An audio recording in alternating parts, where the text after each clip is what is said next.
Chairman, I have an amendment at the desk. Mr. Doggett from Texas. This is amendment number 7, I believe. No, missed it.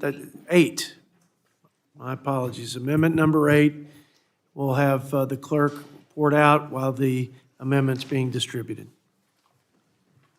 Amendment number 8 on taxes offered by Mr. Doggett.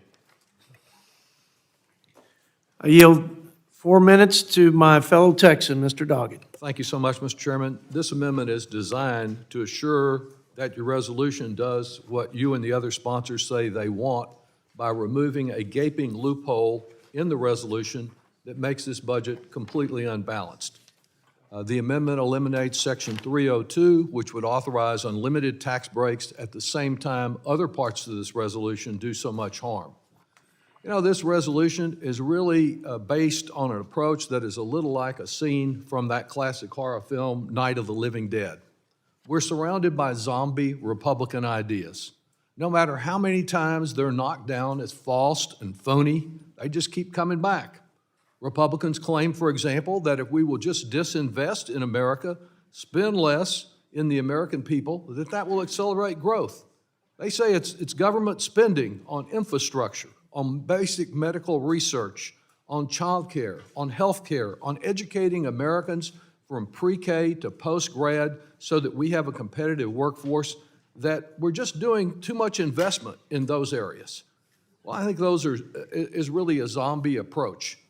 And Republicans also would replace these vital investments as they slash them in the existing investments in the budget with tax cuts for giant corporations and the ultra-wealthy, with the claim that the benefits will somehow trickle down to working families from those at the very top. The phony claim that tax cuts pay for themselves, all thoroughly discredited, all back from the dead with a vengeance. A tax cut, a tax expenditure is little different than a direct government expenditure. Either one, if not offset, if not paid for, will increase the debt, just as Fitch said in July when it brought down the rating for federal debt securities. Section 302 approves Republicans enacting as many tax benefits for the well-off and the well-connected as they can get away with. Yet their own witness at this table, in this committee, Douglas Holtz-Aiken, told this committee that tax cuts do not pay for themselves, no matter how great that sounds at campaign rallies. They never have, they never will. And we have ample historical evidence of the damage that those Republican policies cause. Under President Clinton, our budget was in a surplus. Independent analysis showed we were on a path to eliminate all federal debt by 2008. Alan Greenspan even testified that Democrats were just paying down the debt too fast. But 2 rounds of Bush tax cuts and the 2017 $2 trillion Trump GOP tax scam, slashing corporate taxes by 40%, changed all that. The enormous cost of tax cuts, mostly benefiting those at the top, can explode our deficit. The budget before us today does nothing to fix that. Rather, it's designed so that the privileged pay even less of the cost of our national security and other vital services. Their first priority in this Congress, the very first bill passed, hacked the deficit. It hacked and hiked it by $120 billion because they were so eager to protect tax cheats. And tax cheat protection, so that people like Donald Trump never get a meaningful audit, is continued in today's resolution. Then in June, after a last-minute save from a catastrophic default on the full faith and credit, Republicans couldn't wait for the ink to dry on the proposal before they were offering hundreds of billions of dollars in additional tax cuts. If they are successful in continuing all of the tax cuts in what they say is locking in tax cuts, $3.5 trillion added to the deficit, to the debt not disclosed in this resolution. I move adoption of the amendment. I thank the gentleman from Texas and ask if there are any members who'd like to claim time in opposition to the amendment. Mr. Blake Moore, my friend from Utah, I yield 5 minutes. Thank you, Chairman. Our Republican budget today gives latitude for authorizing committees to prevent tax increases and improve the pro-growth tax reforms for middle-class families and small businesses that have helped our nation reach record high levels of tax revenue since enactment of the Tax Cut and Jobs Act. Wait a minute, let me read that again. Record high levels of tax revenue since the enactment of the Tax Cut and Jobs Act. Our nation does not have a revenue problem. My criticism, that I will agree with maybe every member on this committee, is it wasn't that we made taxes competitive in 2017. We didn't do enough about spending then. That's what we're trying to do today. We're trying to recognize that a strong economy produces more revenue. We have more revenue today than we've ever had before. And our spending multiplies by a factor uncontrollable. This is not a revenue problem.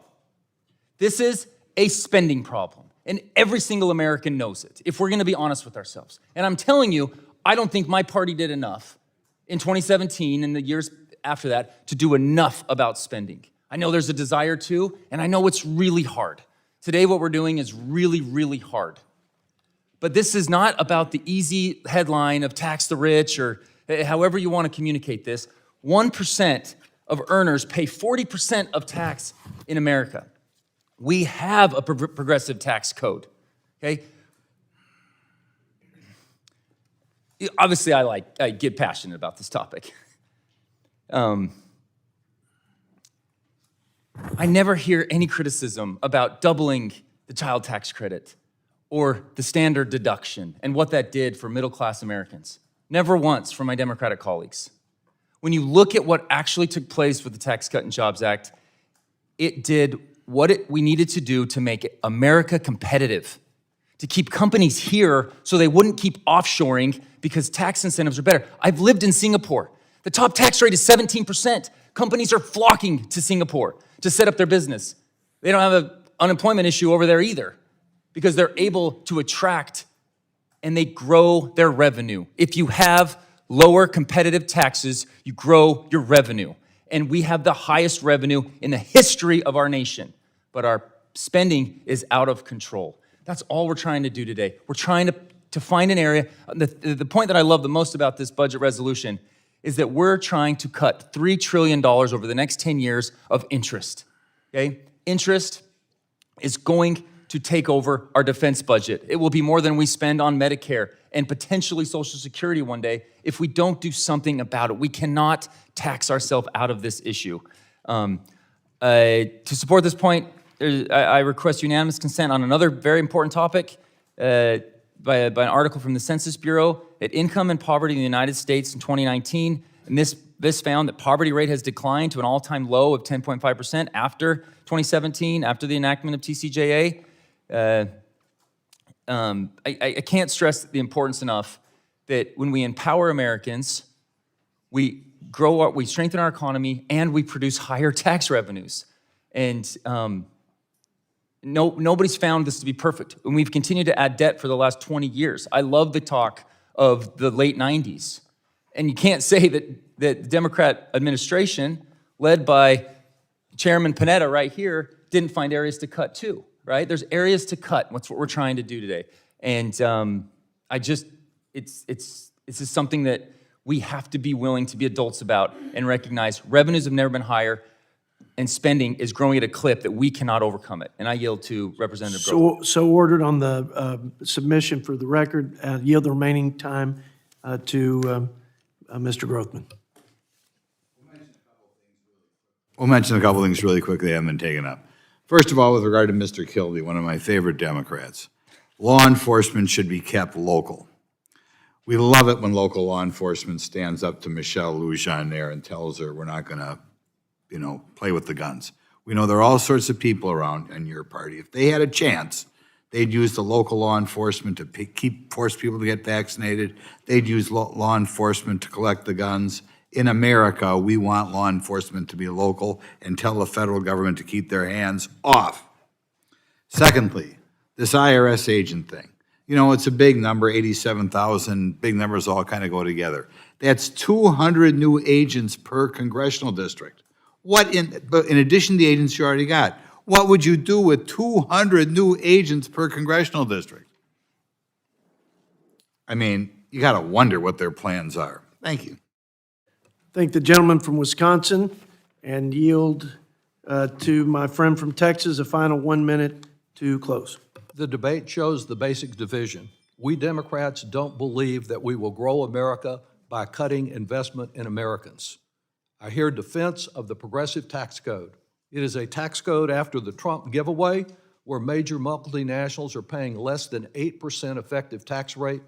Police officers, nurses, teachers have to pay much more. This tax code that we have today is so full of special interest provisions and loopholes, it makes Swiss cheese look solid. The Republican resolution we have before us, by supposedly locking in tax cuts, means they are locking in an additional $3.5 trillion that would be added to the deficit if they make all of these Trump tax cuts permanent. And now they threaten to shut down the government if they don't get their way in less than 10 days. Despite the billions that previous Republican shutdowns have cost our economy and the pain they have caused Americans, they want to do it again. One member of this committee says it's not a question of whether we have a shutdown, it's just a question of how long. That's where the attention should be focused, not on this kind of mechanism.